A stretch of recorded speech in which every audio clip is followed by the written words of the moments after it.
Hello friends, क्या आपको fibroid है और फाइब्रॉइड के साथ आपको यूरिन का प्रॉब्लम हो रहा है, यानी कि यूरिन रुक गया है या यूरिन ज्यादा आ रहा है या बार बार यूरिन आ रहा है।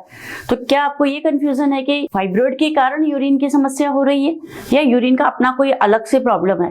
तो मैं doctor Sushila Saini, gynaecologist and obstetrician, आज आपको फाइब्रॉइड और यूरिन का प्रॉब्लम्स का कनेक्शन समझाने जा रही हूँ। तो बने रहिए हमारे साथ इस पूरे वीडियो में।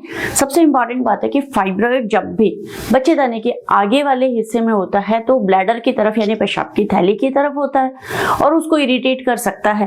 अब उसका जो लोकेशन होता है वो कुछ ऊपर या नीचे की तरफ हो सकता है, जिससे या तो बार बार पेशाब आता है या यूरिन रुक जाता है या यूरिन जाने में समस्या आती है। इसका मीनिंग ये है कि फाइब्रॉइड के कारण भी यूरिन की समस्याएं होती है।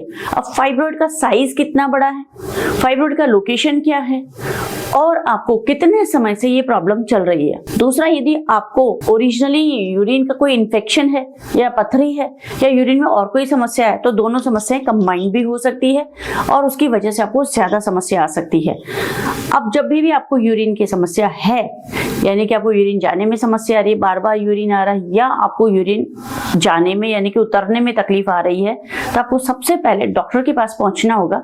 डॉक्टर आपका सोनोग्राफी का चेकअप करती है। सोनोग्राफी से ये पता चलता है कि आपका यूट्रस और ब्लैडर यानी कि बच्चेदानी में और पेशाब की थैली के अंदर किसी प्रकार की कोई समस्या नहीं है। और यदि डॉक्टर आपको बताती है कि उसमें फाइब्रॉइड है तो फाइब्रॉइड के बारे में उसका साइज भी बताएगी, उसका लोकेशन भी बताएगी और उसका इफेक्ट भी बताएगी। क्योंकि यदि फाइब्रॉइड है तो यूरिन की समस्या फाइब्रॉइड की वजह से हो सकती है और यदि कोई फाइब्रॉइड नहीं है तो डेफिनेटली फिर यूरिन की समस्या यूरिन की ही है, जिसमें फिर यूरिन का इन्फेक्शन का जांच किया जाता है, जिसको रूटीन एंड माइक्रोस्कोपी टेस्ट बोला जाता है। और ज्यादा इन्फेक्शन का पता लगाने के लिए कल्चर टेस्ट किया जाता है।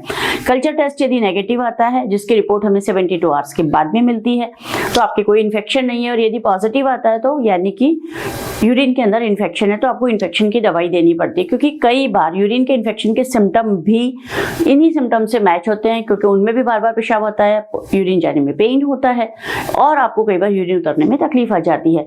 तो जब भी हमें लगता है कि गांठ भी है और यूरिन की समस्या भी है, तो पहले यूरिन के इन्फेक्शन के सारी टेस्ट करके उसको रूल आउट किया जाता है और यदि होता है इन्फेक्शन तो उसका ट्रीटमेंट दिया जाता है। और उसके बाद भी यदि यूरिन की समस्या परसिस्ट करती है तो यानी कि वो सोलिडली आप फाइब्रॉइड के कारण है।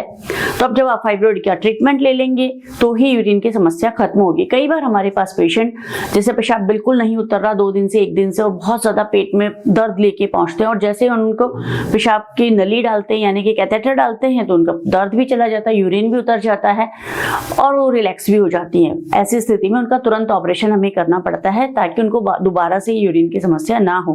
क्योंकि फाइब्रॉइड का एक ही इलाज है सर्जरी, और सर्जरी भी दूरबीन वाली सर्जरी, क्योंकि उसमें कुछ चीरा नहीं लगता है, 3 छेद से ऑपरेशन हो जाता है और दूसरे दिन अस्पताल से छुट्टी हो जाती है और 1 हफ्ते के अंदर ही आप काम पर वापस जा सकते हैं। यानी कि आपने गांठ से भी फ्री हो गए, यूरिन की समस्या से भी फ्री हो गए, कि आपकी दोनों समस्याएं खत्म हो गई और आप आराम से समस्या से परमानेंटली फ्री भी हो गए। तो अब यदि आपको भी फाइब्रॉइड की समस्या और उसके साथ यूरिन की कुछ समस्याएं हो रही है तो डेफिनेटली आप हमें हमारे कस्टमर केयर नंबर पर रिपोर्ट भेज सकती हैं और हमसे राय ले सकती हैं कि आपके भी सिम्टम क्या फाइब्रॉइड की वजह से ही है या इन्फेक्शन के कारण है।